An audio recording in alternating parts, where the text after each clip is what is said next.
আমরা আছি এখন ভাঙড়ে। সেই ভাঙড়ে আজকের কি হচ্ছে আপনাদেরকে সরাসরি ব্রেকিং নিউজ, সরাসরি লাইভ দেখাবো এই মাত্রা টিভির পর্দায়। আপনারা দেখতে পাচ্ছেন সরাসরি লাইভে ভাঙড় 2 নম্বর ব্লকে ভাঙড়ের বিধায়ক নওশাদ সিদ্দিকী সাহেব এবং আরাবুল সাহেব আইএসএফের একাধিক নেতৃত্বরা সেখানে জমায়েত হয়। কারণ ওখানে প্রাকৃতিক কৃষি কর্মশালায় ভাঙড়ের কৃষি নেতৃত্বদেরকে বরণ করে নেওয়া হচ্ছে। আপনারা সেই ছবি আপনাদেরকে দেখাবো ভাঙড়ে মাত্রা টিভির পর্দায়।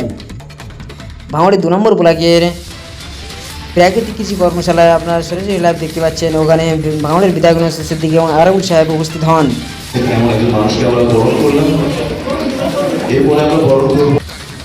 গত 3 বছর ধরে ভাঙড়ের বিধায়ক নওশাদ সিদ্দিকী ওখানে উপস্থিত হতে পারেনি, আমরা সেই ছবি দেখতে পাচ্ছেন।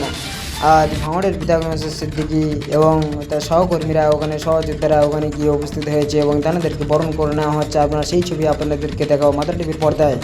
আপনারা দেখতে থাকুন ব্রেকিং নিউজ।